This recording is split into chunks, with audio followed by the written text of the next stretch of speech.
AI in many ways makes us more human because it reminds us of who we really are. There are plenty of things to be concerned about. Humans can take beautiful things or things that are even completely amoral and turn them into immoral things, or they can turn them into moral things. So how do we avoid that? I don't think we can. Many people are pushing back at this technology. The people at the top know that the United States has to push forward with this if it wants to stay the superpower, the leading superpower. It could boil down to the people versus the government here in the United States, and I'm a little concerned about what that might look like. The US and China are in a race. The US is hobbled a little bit in that race by the resistance to AI, and that in many ways could actually accelerate a downfall of the United States if China gets way ahead while we are still negotiating what to do with the technology. Jerry Robinson from followthemoney.com. Thanks for joining us today.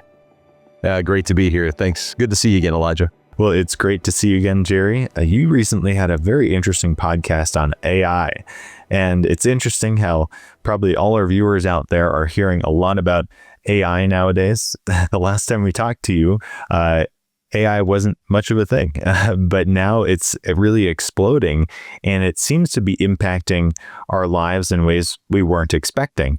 But I wanted to kind of maybe do a thought experiment with you. If we look at, okay, where are we 10 years down the road, maybe 2036? A lot of jobs probably don't exist anymore, are taken over by computers. And this is not necessarily a bad thing, right? We've been through times like this in the past. And you recently did a podcast where you talked about AI and what kind of jobs it's going to be taking over. And a lot of people out there are not making this distinction. They're thinking, well, it's going to take over all jobs. But that's not really true. It's only kind of 1/3 of jobs out there. Peter Drucker, as you mentioned, kind of categorized all jobs into 3 categories. So you have builders that create things, you have sellers, or influencers that sell those products, and then you have measurers that measure all the data, convey that to the public or to companies. It's that 3rd category. So you're thinking, maybe auditors or compliance officers, all that kind of stuff. If someone is in that job right now, I mean, what does life look like, do you think, 10 years down the road when those jobs are essentially non-existent? Well, you brought up a lot of things there, and maybe we should just try to dissect it a little bit. So first of all, when we look out, say, 10 years, no one can know for sure, obviously, but we have history. And so we can go back in history and we can look at how previous technological progress, what happened. And, I've been fortunate to live through many different technological progressions, as you have, and many others. I remember the dot-com bubble. I remember I cut my teeth trading and learned how to trade during the dot-com bubble. That was back in the late 90s. And I remember how the internet was supposed to destroy lots of jobs.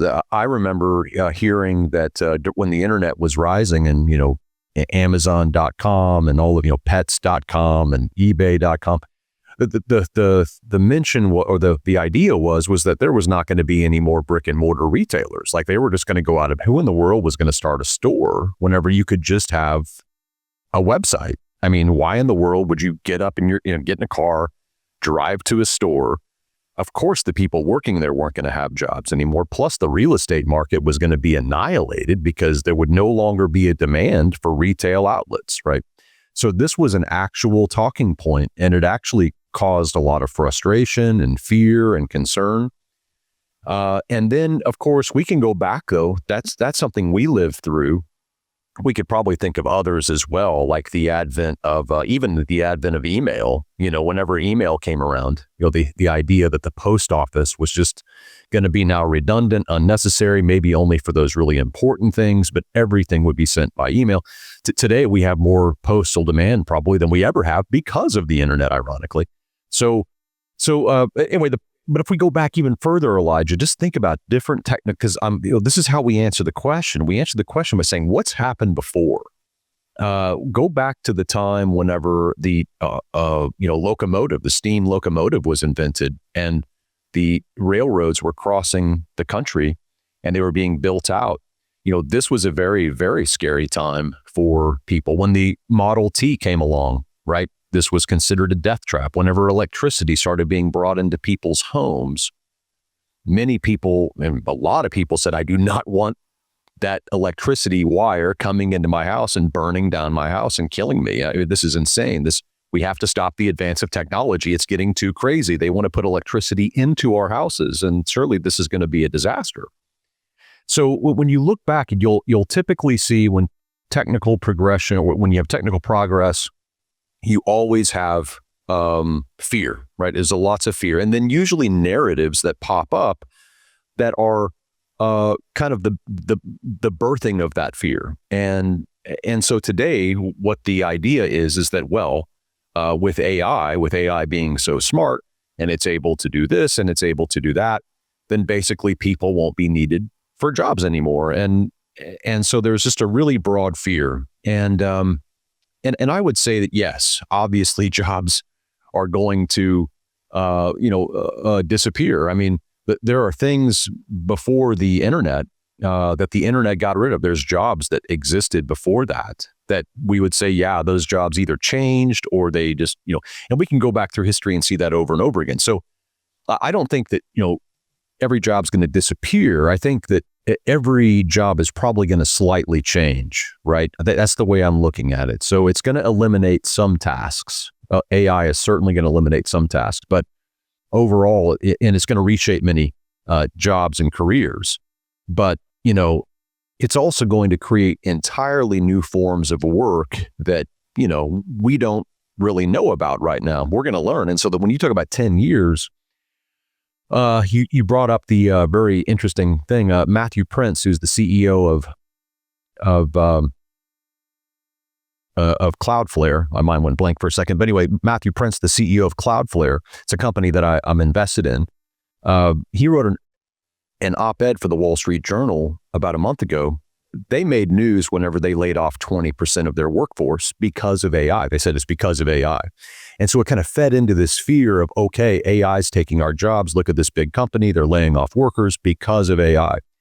And in that article, really good article, by the way, I recommend people read it. It's in the Wall Street Journal. But it was basically saying, what Matthew Prince was saying was that he realized with AI that by returning back to Peter Drucker's Science of Management, textbook, that every organization, as you mentioned, is composed of builders, we have builders and sellers and measurers, and so the builders are the people who are, the engineers. They're the ones who create products. They're the ones who create services. They're the ones who, have ideas and they create businesses.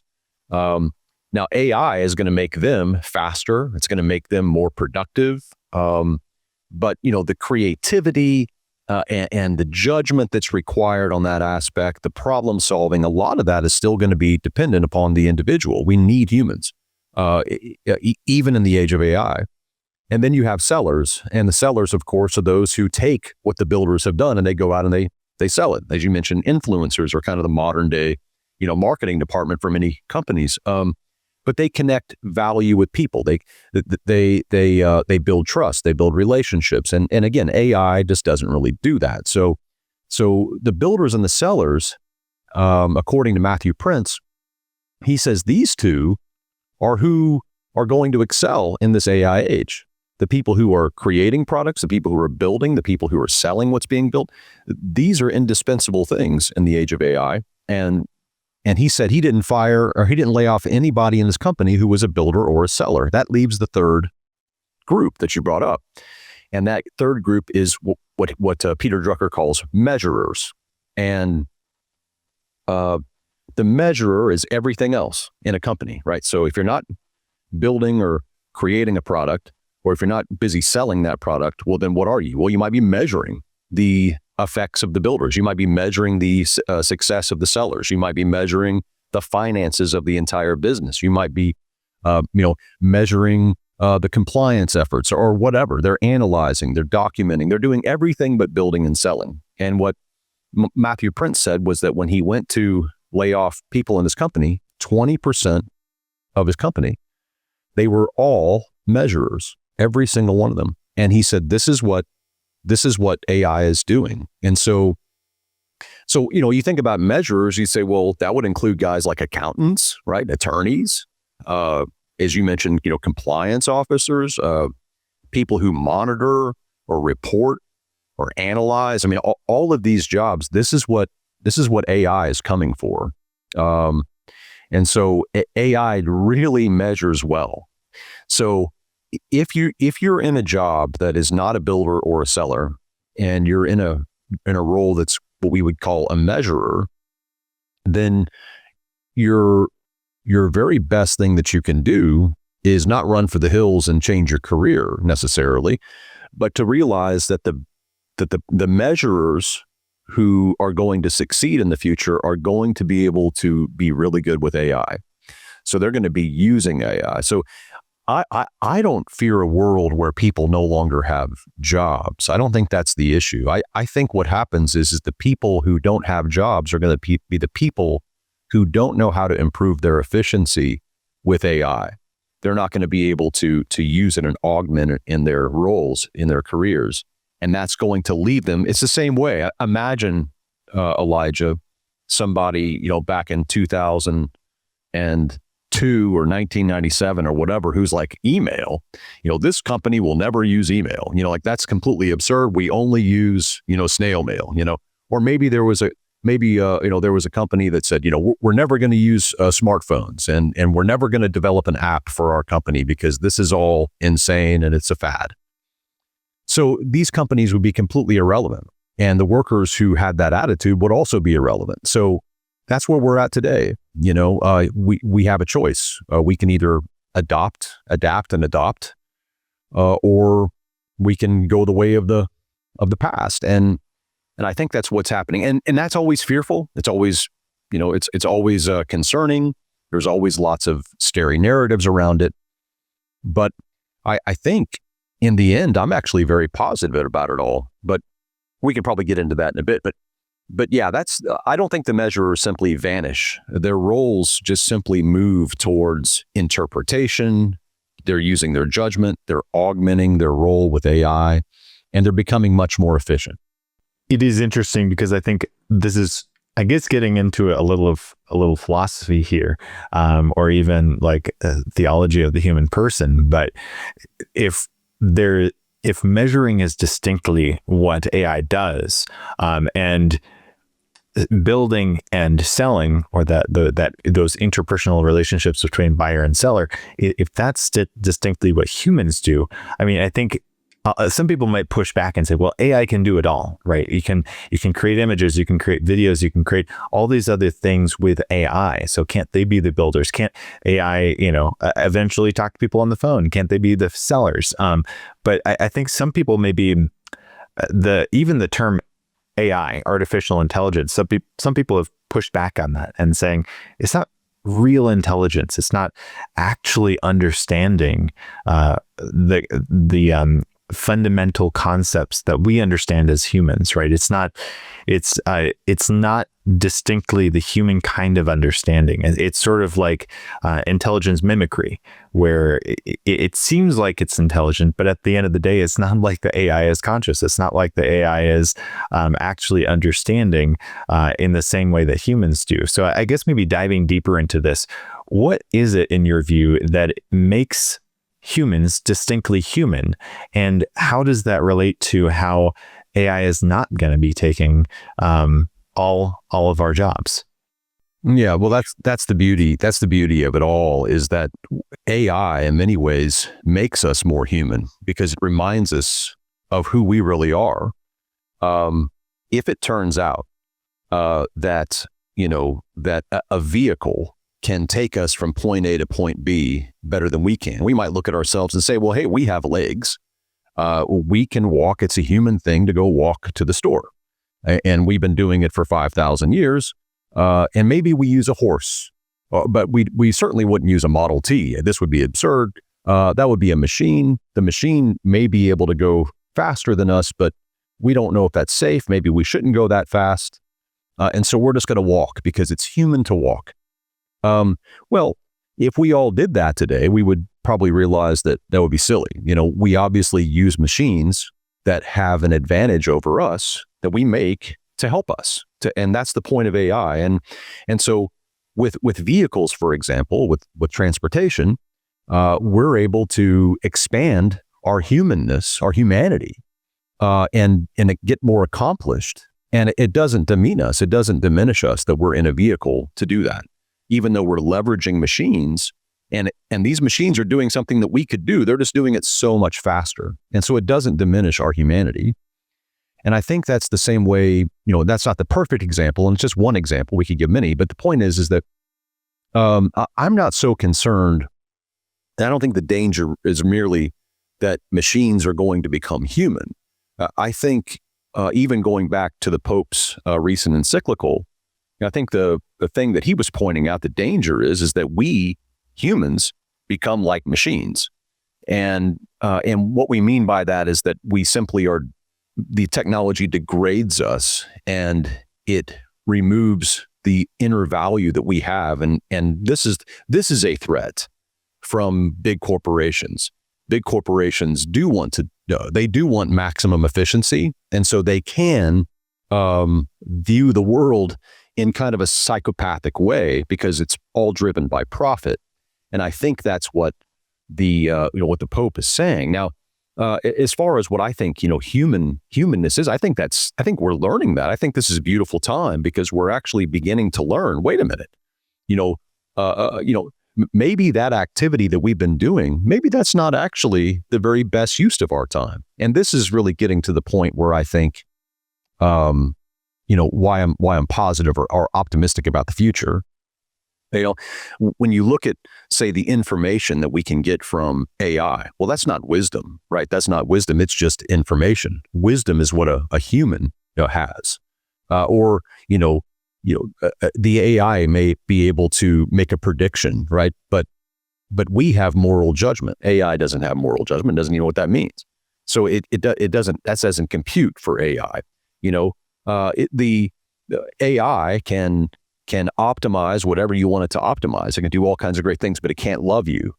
Love is a human thing. It's a human trait. It's a human value, and so it's a human characteristic.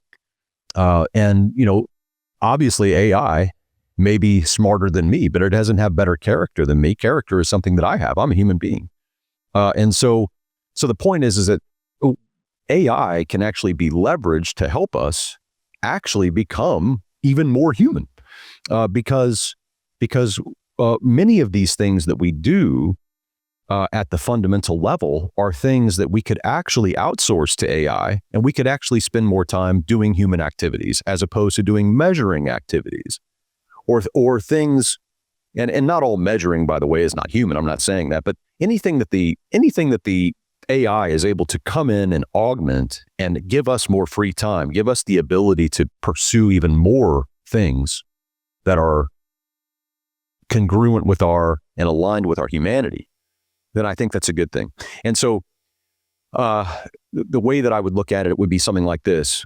If we see companies that begin to focus more on building and selling and they're spending less money on measuring, then that frees up more money within the company to focus upon building and selling, which means that they can actually get larger, and not necessarily larger, but their impact can be bigger.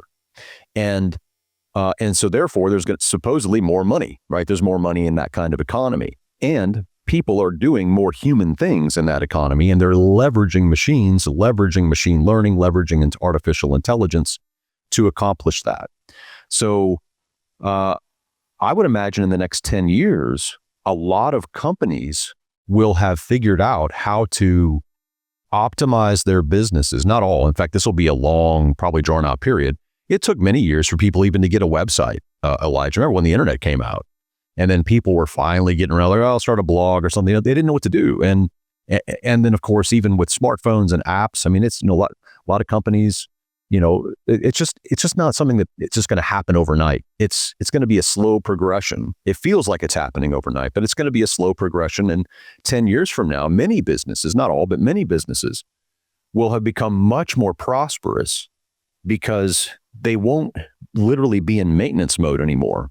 They won't be, spending half of their budgets trying to measure what they're doing.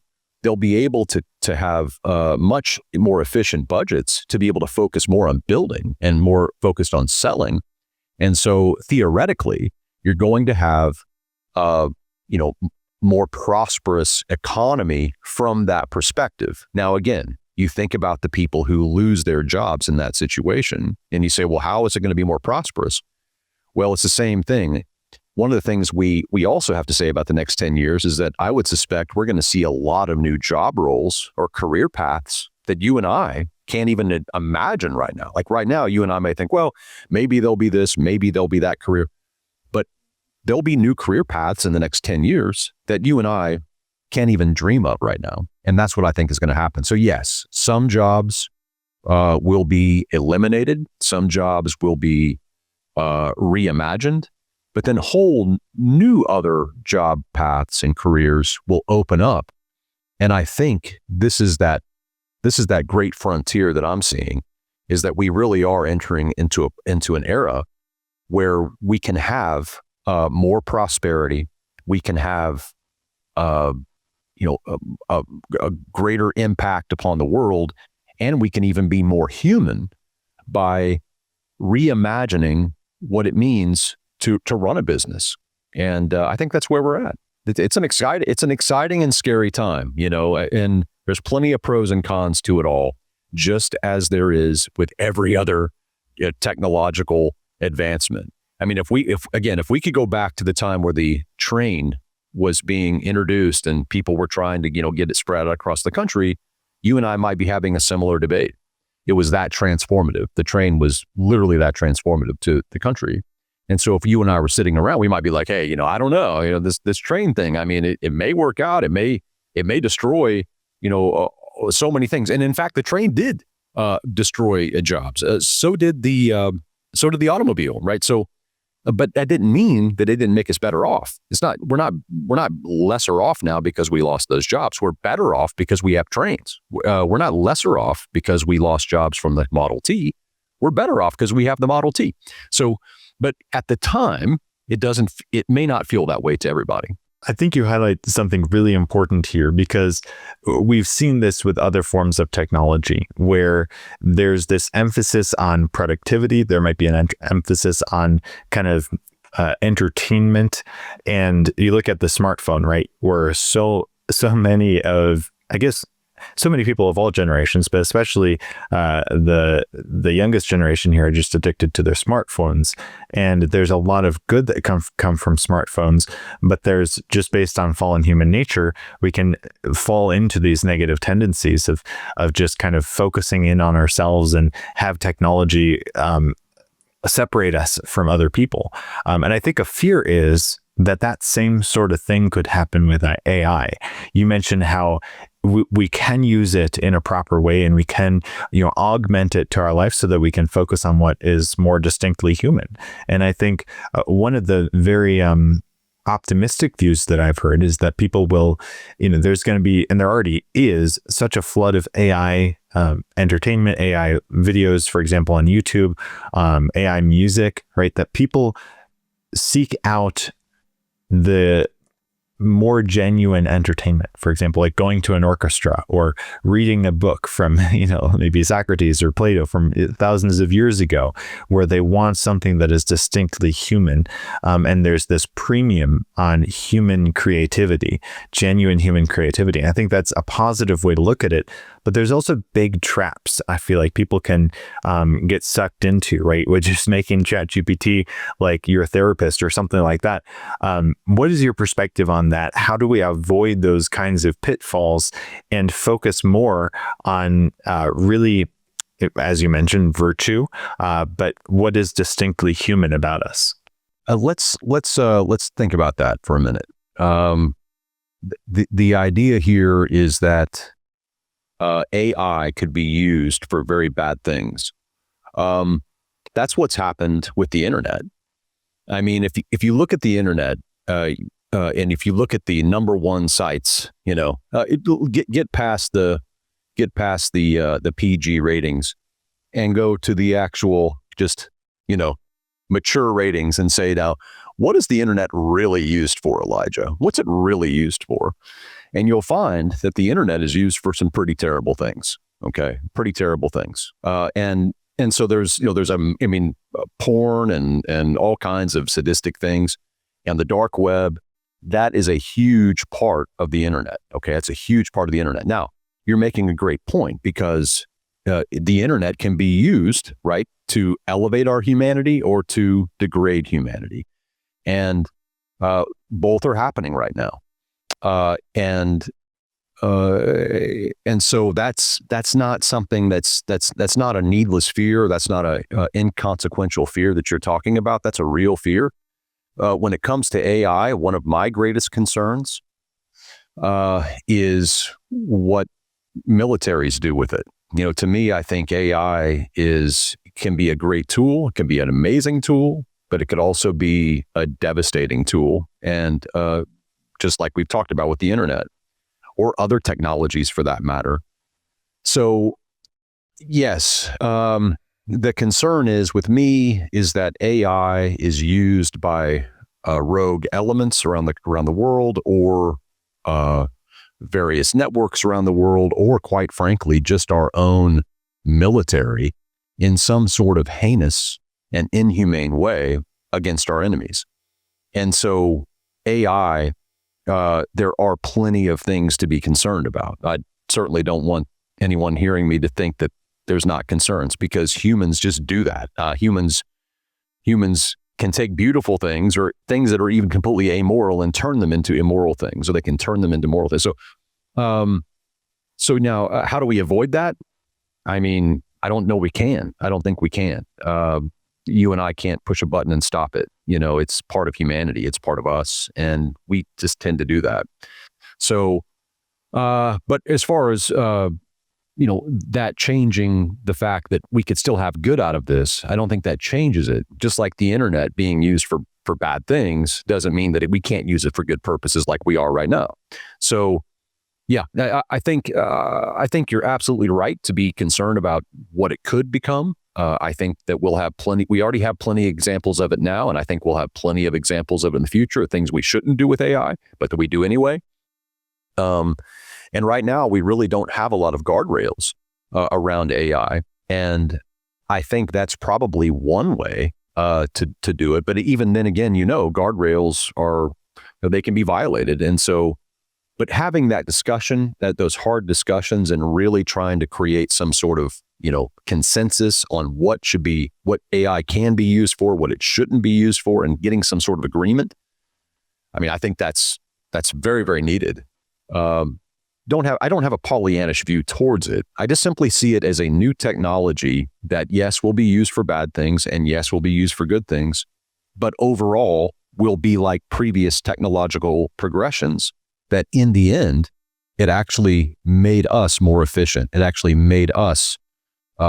improved our lives. That's what I see. It is interesting. It's reminding me of that quote. Maybe I'll put it on the screen who it's from. But if you want to change the world, love your family, go home and love your family, right? So it's like we can't change other people in the same way that we can change ourselves, right? These things are going to be used as bad things, but how do we take control and use AI properly, I think is a good question for all of our viewers. I suppose some people, don't use the internet, right? Maybe like the Amish or people who want to live like them have kind of put away all of that technology, and they can live their life. But if we're not going to do something like that, it sounds like in order to thrive economically, we do need to integrate AI into our lives. Did you want to leave our viewers with any last thoughts on that? Is what are some tips? How do we, change the way that we, operate so that we're more distinctly human, but we're also integrating AI as a tool to free up more of our time and to prosper economically? Yes, I don't think that AI will make humans less valuable. Certainly, humans are not reduced down to simply just economic output. I also don't think that AI will degrades humanity because it can do a job or a task more efficiently than us. So I think coming to terms with that is going to be important. We do have a very big backlash right now in the United States, bigger than many people may realize, to the AI data center build-outs. There's a lot of communities that just don't want to see these things, and there's a growing backlash to this, which is interesting because in China, they're doing the same thing, but they certainly don't face the same kind of public outrage, at least public. They might have plenty of outrage, but publicly, no. And so China is, we're in a race with China on AI. We're in a race in China with all this stuff. And China doesn't face some of the constraints we do here in the United States. Many people are pushing back at this technology. The people at the top know that that the United States has to push forward with this if it wants to stay a leading, the superpower, the leading superpower. It knows that it has to. So it could boil down to the people versus the government here in the United States, and I'm a little concerned about what that might look like. It doesn't seem like a lot of the protests against AI data centers are necessarily because they fear that AI is going to be evil. It seems to be more that they don't want this in their community. It takes up all of these resources. It's going to raise their prices on their utilities or whatever, fill in the blank. And I think those are things that have to be addressed. And you're already seeing companies begin to do that. So that's a whole new industry of making these data centers much more efficient and not as sprawling in terms of costs and on the community. And so anyway, the U.S. and China are in a race. The U.S. is hobbled a little bit in that race by the resistance to AI, and that in many ways could actually, in some ways, accelerate a downfall of the United States if China gets way ahead while we are still negotiating what to do with the technology. I think also that, we shouldn't worship this technology and we shouldn't fear this technology. I think both would be extremes that we want to avoid. We should learn it. We should, insist that it serve human flourishing. I think that's what we actually have to do with AI, is just simply insist that it support the flourishing of humanity, because if not, you'll have psychopaths who use it to destroy humanity. And again, that's not something that you and I control. That's not something that we can change with the push of a button. We just know the world we live in. So we can all hope that the good outweighs the bad over time. I think that even if it doesn't, I think overall it will still dramatically improve many people's lives, even if it's not just from the medical advancements alone. Just the medical advancements alone could cause humanity to thrive so much more than we do today. So there's lots of great things. There's also some negative things. And I think the way to move forward is just to insist upon AI, promoting human flourishing. That has to be what we insist upon. Finally, for those, I know this is a financial channel. So, there's people out there who say, well, also, can I invest in AI? And certainly, and I think that's still a great place to invest. Obviously, we've had this massive rally. I just did a podcast called, it was about the physical AI, this new frontier that, your folks might enjoy. But basically what I talked about, Elijah, was the fact that we're moving from this chat GPT, generative AI, large language models, to now not just even agents and loops and all of this, but now we're actually seeing all of this being put into physical AI, into physical objects. I have a Tesla. When I go into the Tesla and I drive around, I push a button and the thing drives me around. It's a robot. I have a robot car. I just push a button and it just goes. It drove me all the way from Kansas City to here. It drove me from here to Nashville. I didn't even touch the steering wheel. I just push a button and it goes. To me, this kind of technology is so transformative that we're going to see a lot of physical AI over the next 10 years. And the demand for that, I think, is going to be off the charts. You can think of all the applications of physical AI that people would demand, whether it's house cleaning, robots that help clean your house, robots that help with the elderly, robots that help with children, robots that help with work. I mean, all kinds of different robots. And these humanoid robots, or whatever they're going to be in the terms of physical AI, I think this is where a huge amount of money is going to be made over the next decade or two. And we listed about six stocks and a couple of ETFs on that podcast episode that we like, and that several of them we invest in. So I'm very excited about AI. I'm even more excited about physical AI. And I think that's the place to be keeping your eye on the ball as an investor. Well, it's been quite a fascinating conversation, Jerry. Thank you so much for your time. If our viewers are interested in learning more, they can probably take a look at that podcast. We'll put a link in the description of this video here. But your website is followthemoney.com. Can you tell us a bit about that? Yeah, followthemoney.com.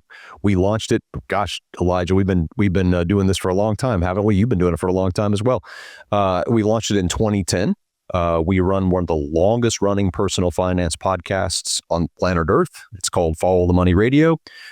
We have a podcast. We do a members only webcast every Tuesday for our members. We have lots of stuff for members if people want to come over and check it out. But followthemoney.com is the place to start. Fantastic, Jerry. Thank you so much for your time. My pleasure. Thank you, Elijah. Keep it up.